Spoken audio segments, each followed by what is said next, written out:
Suatu hari, kita ada di depan cermin, menatap sosok di depan kita lekat. Lalu, muncul sebuah tanya yang menggugah. Siapakah aku yang sebenarnya? Apakah aku hanya tumpukan daging yang suatu saat akan membusuk? Ataukah ada sesuatu yang lebih abadi di balik semua ini?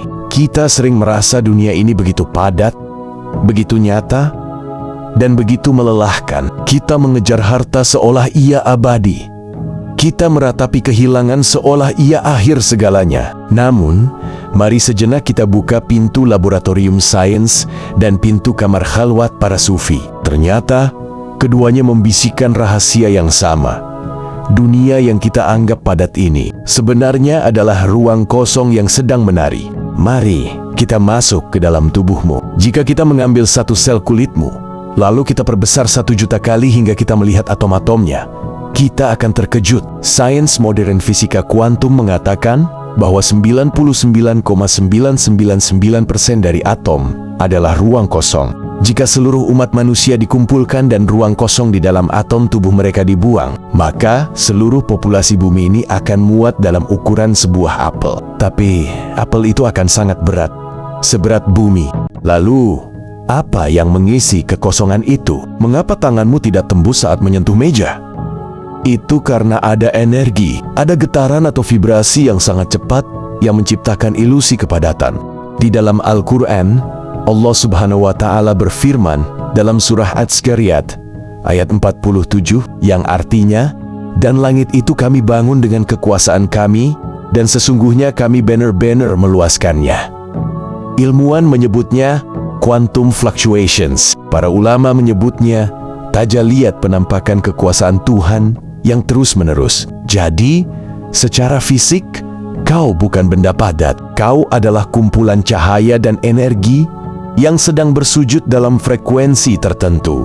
Dalam kitab Al-Hikam, Ibnu Athaillah As-Sakandari berkata, alam semesta ini pada hakikatnya gelap. Ia menjadi terang karena adanya penampakan atau tajalli Allah padanya. Bayangkan sebuah bioskop. Engkau melihat ada peperangan, ada tawa, ada hutan, ada lautan di layar. Engkau menangis dan tertawa karenanya. Namun, jika proyektor dimatikan, apa yang tersisa? Hanya layar putih yang kosong.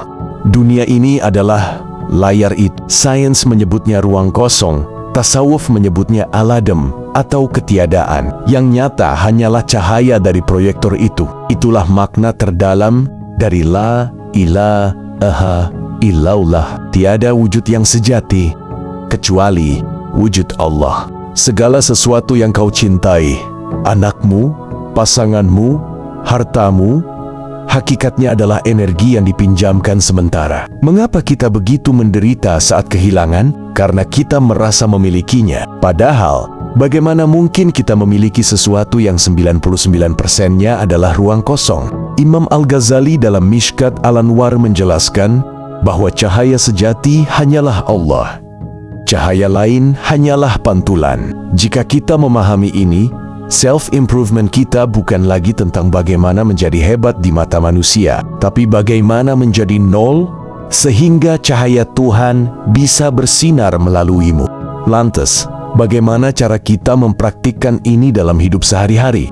Pertama, sadar adanya frekuensi melalui syukur dan sabar. Jika sains mengatakan segalanya adalah getaran, maka emosimu adalah frekuensimu. Marah, benci, dan iri adalah getaran rendah yang merusak sistem atom tubuhmu. Syukur dan cinta adalah getaran tinggi yang menyelaraskanmu dengan semesta. Rasulullah SAW bersabda, mukmin yang kuat lebih baik dari yang lemah.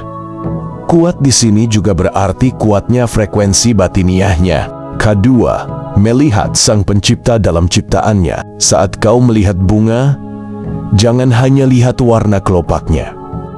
Lihatlah energi atomnya yang sedang bertasbih. Dalam surah Al-Isra ayat 44. Dan tak ada suatu pun, melainkan bertasbih dengan memujinya. Tetapi kamu sekalian tidak mengerti tasbih mereka.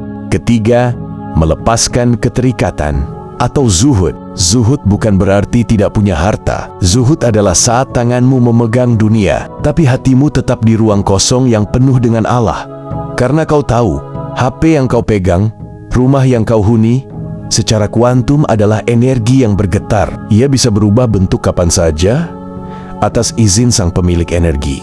Sahabatku, selanjutnya mari kita bicara tentang sesuatu yang paling kita takuti, namun paling pasti, kematian. Selama ini kita melihat kematian sebagai perpisahan. Kita takut karena kita merasa ada sesuatu yang hilang. Namun, jika kita menggunakan kacamata kuantum dan mata batin tasawuf, kematian sebenarnya adalah transparansi wujud. Ia adalah momen di mana topeng materi yang padat ini dilepaskan, dan energi murni kita kembali ke hamparan cahaya yang tak terbatas. Pertama, tubuh, pakaian yang meminjam ruang. Dalam kitab Ihya Ulumuddin, Imam Al-Ghazali menjelaskan bahwa tubuh ini hanyalah kendaraan atau al-markab. Secara sains, atom-atom yang menyusun tubuhmu hari ini, karbon di paru-parumu, kalsium di tulangmu, adalah atom yang sama yang pernah ada di bintang-bintang jutaan tahun lalu. Kita tidak memiliki atom ini, kita hanya meminjamnya dari alam semesta atas izin Allah Subhanahu wa Ta'ala. Kematian hanyalah saat di mana Allah berfirman, "Kembalikan pinjaman itu ke tanah."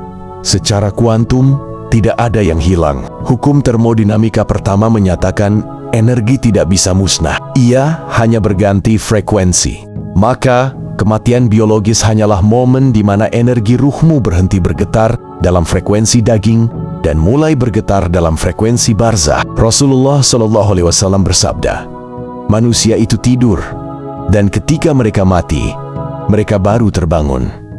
Al-Hadis. Kedua, menghancurkan berhala, keakuan atau ego diri. Mengapa kematian terasa menyakitkan? Karena kita membangun berhala di dalam hati bernama ego.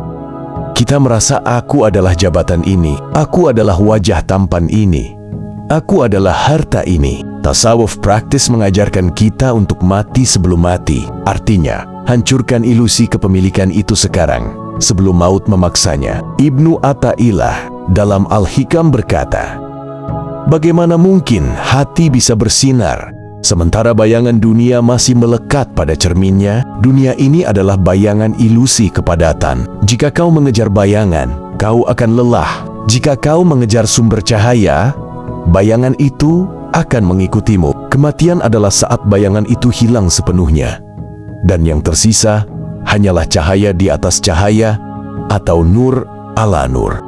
Ketiga, ruh, cahaya yang tak terbatas oleh jarak.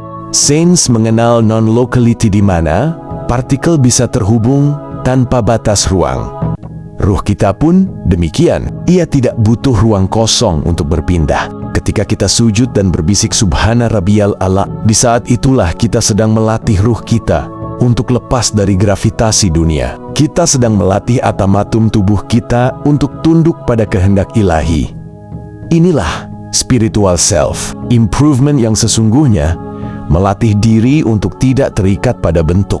Jika kau tidak terikat pada bentuk, maka saat bentukmu tubuhmu hancur, kau tidak akan merasa kehilangan. Engkau seperti air yang pecah dari botolnya. Kau tidak hancur. Kau justru menjadi satu dengan samudra. Keempat, validasi keabadian. Janji Ar-Rahman. Allah Subhanahu wa Ta'ala berfirman dalam surah Ar-Rahman ayat 26-27 yang artinya, "Semua yang ada di bumi itu akan binasa fana, dan tetap kekal wajah Tuhanmu yang mempunyai kebesaran dan kemuliaan." Perhatikan kata fana. Dalam bahasa sains, fana bisa diartikan sebagai ketidakstabilan materi. Semua atom akan terurai, namun wajah Tuhan esanya tetap ada di setiap ruang kosong atom tersebut. Maka, perbaikan diri kita hari ini adalah tentang kualitas getaran batin. Apakah getaranmu dipenuhi ketakutan frekuensi rendah atau dipenuhi kerinduan padanya frekuensi tinggi? Orang yang frekuensi batinnya sudah selaras dengan asma Allah. Baginya kematian hanyalah seperti berpindah dari kamar yang sempit ke taman yang luas tak bertepi. Kelima, menanam benih di ruang kosong. Di babak terakhir hidup ini, kita harus sadar bahwa setiap amal kebaikan adalah informasi yang kita titipkan pada energi semesta. Al-Quran menyebutnya sebagai kitabun markum atau catatan yang tertulis. Data amalmu tidak akan hilang di ruang kosong. Ia tersimpan dalam memori ilahiyah. Maka, penuhilah ruang kosong di dalam dirimu dengan dizik. Saat mulutmu diam, biarkan atom-atom di jantungmu yang bergetar menyebut Allah, Allah, Allah. Sains menyebutnya getaran resonansi. Tasawuf menyebutnya lathaif. Jika seluruh selmu sudah beresonansi dengan nama Nia, maka saat malaikat maut datang, ia tidak menjemput orang asing. Ia menjemput seorang kekasih yang sudah lama merindukan pulang. Sahabatku, jadilah pribadi yang ringan. Jangan bebani jiwamu dengan beban dunia yang sebenarnya hanyalah ruang kosong. Tersenyumlah pada masalah, karena masalahmu hanyalah kumpulan atom yang sedang bergerak sementara. Menangislah karena rindu, karena air mata rindu adalah energi yang akan membersihkan cermin hatimu. Mari kita pulang ke dalam kesadaran ini, bahwa kita berasal dari Allah, hidup di dalam kekuasaan Allah, dan akan kembali menjadi cahaya di sisi Allah.